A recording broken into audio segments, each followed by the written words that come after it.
Bihar board class 12 Hindi के paper में जब आप पेपर देने जाओगे तो आपसे सारांश लिखने के लिए बोला जाएगा।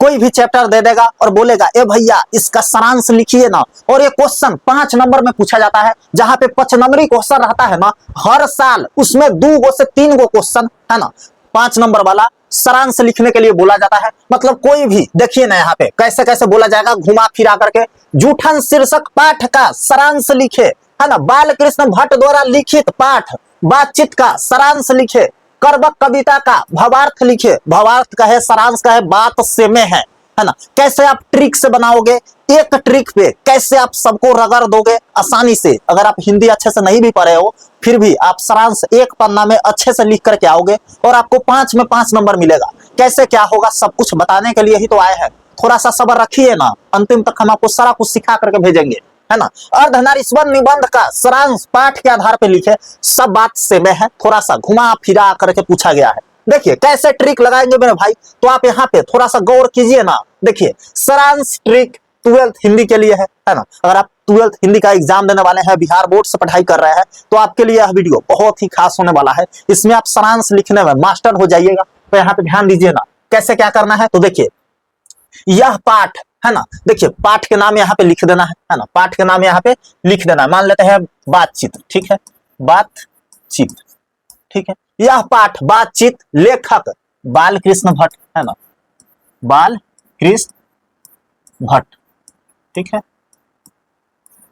यह पाठ बातचीत लेखक बाल कृष्ण भट्ट द्वारा लिखा गया है ना। इस पाठ में अब देखो मुख्य विषय में क्या डालेंगे भैया, तो इस पाठ में क्या चीज के बारे में बात हुआ है, मेन टॉपिक क्या है, मेन मुद्दा क्या है ना, उसी को मुख्य विषय बोलेंगे। तो बातचीत करने की कला के बारे में बताया गया है ना। बातचीत के इंपोर्टेंस के बारे में, मतलब बातचीत के महत्व के बारे में बताया गया है ना। तो वही यहाँ पे लिखेंगे। यह पाठ में बातचीत के महत्व के बारे में बताया गया है ना। लेखक ने सरल शब्दों में, है ना, जो भी घटना है, स्थिति है, विचार है लेखक के, वह यहाँ पे डाल देना है। आप टेंशन काहे ले रहे हैं। इस फॉर्मेट के बाद हम आपको एक क्वेश्चन बना करके दिखाएंगे, उसके बाद आप अच्छे से समझ जाइएगा कि ये भैया ऐसे बनेगा, हो ऐसे बनेगा तो आसानी से बना देंगे। और इसमें बिल्कुल 5-5 नंबर, है ना, जरूरी है 10 से 15 नंबर का पूछता है ना। तो यह इंपॉर्टेंट है बहुत ज्यादा आपके लिए, और इसको आप सीख लीजिएगा तो 5 नंबरी 2 से 3 को क्वेश्चन आपका क्लियर हो जाएगा, है ना। तो मेन घटना, स्थिति या विचार जो भी है यहाँ पे डालेंगे, आगे बताएंगे आपको कैसे क्या डालना है, को समझाया है ना। पाठ के अनुसार डैश, है ना, मुख्य बात, है ना, मुख्य बात बातचीत हमारे जीवन और समाज से जुड़ी हुई है ना। देखिए जो भी यहाँ पे है ना, यहाँ पे डालेंगे, है ना। आगे हम सवाल बताएंगे तो वहां से चीजें ज्यादा क्लियर होगी आपको, ठीक। लेखक यह बताना चाहता है कि यहाँ पे डैश, है ना, लेखक का भाव या सोच, है ना। जो भी लेखक कहना चाहते हैं कि बातचीत करने की कला, जो भी है यहाँ पे डाल देना है ना। उसके बाद इस पाठ में डैश समस्या, भावना, अनुभव जो भी है यहाँ पे डालेंगे, को साफ रूप से दिखाया गया है ना। यही फॉर्मेट है, इसी को यूज करेंगे ना तो अच्छे से सिस्टमैटिक ढंग से हम अच्छा सा सारांश लिख पाएंगे। और नहीं तो होगा क्या कि जो नीचे लिखना था वो ऊपर लिख दे, जो ऊपर लिखना था वो बीच में डाल दिए, और जो बीच में डालना था वो नीचे कर दिए, है ना। तो फिर आपका गलत हो जाएगा, और मिलेगा भी तो 1-2 नंबर मिलेगा, 5 में 5 कभी नहीं मिलेगा, है ना। तो इस तरीके को आप यूज कीजिएगा, आगे हम बताएंगे लिख करके, तब आपको चीजें ज्यादा क्लियर होगी, ठीक है। अंत में लेखक पाठ के माध्यम से यह समझाता है कि डैश, है ना, संदेश, मतलब लेखक अंत में क्या समझाना चाहते हैं, क्या संदेश देना चाहते हैं, वो यहाँ पे लिख देना है। इस प्रकार यह पाठ हमें डैश सीख या फिर प्रेरणा, है ना, जो भी है यहाँ पे डाल देना है। उसके बाद अच्छा सा सारांश आपका तैयार हो जाएगा। चलिए ना लिख करके देखते हैं, उसके बाद मजा आ जाएगा आपको, है ना। तो देखिए यहाँ पे ध्यान से, है ना, यहाँ पे ध्यान से देखिए, जूठन का सारांश लिखेंगे जो आपका 10वां चैप्टर है ना, जो आपका 10वां चैप्टर है, ठीक है मेरे भाई। जिनको लिखे हुए हैं ओम प्रकाश वाल्मीकि, आपको पता होगा, है ना, ओम प्रकाश वाल्मीकि, है ना, ओम प्रकाश वाल्मीकि लिखे हुए हैं इनको।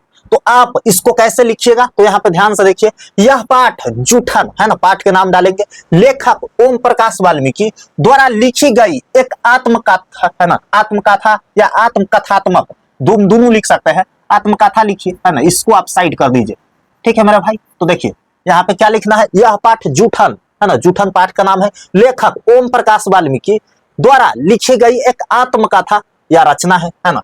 इस पाठ में लेखक ने अपने जीवन के अनुभव के माध्यम से दलित समाज की कठिनाइयां और जातिगत भेदभाव को बताया है। अब देखिए यहाँ पे दलित समाज मतलब लेखक क्या बताना चाहते हैं, है ना, क्या है जो भी वह समस्या है, भाव है, विचार है, वो यहाँ पे डाल देंगे, है ना। पाठ के अनुसार लेखक का बचपन गांव में बीतता है, जहां उसे दलित होने के कारण अपमान, गरीब और सामाजिक अन्याय का सामना करना पड़ता है ना। बीच में हम बताए थे ना, कोई घटना को डालना है ना, जो लेखक के साथ हुआ है या लेखक जिस घटना के बारे में बताना चाहते हैं, ठीक है, तो वही यहाँ पे डाला गया है ना। उसके बाद कमजोर आर्थिक स्थिति के कारण उसकी पढ़ाई में कई बाधाएं आती है, फिर भी लेखक शिक्षा के प्रति अपनी लगन बनाए रखता है ना। तो देखिए यहाँ पे बाधाएं, रुकावट जो भी है उसको भी डाल दिए, है ना। ऐसे करके बहुत अच्छे से सारांश आप लिख पाओगे और अच्छा रहेगा, 5 में 5 नंबर मिलेगा, एक भी नंबर नहीं कटेगा, ठीक है।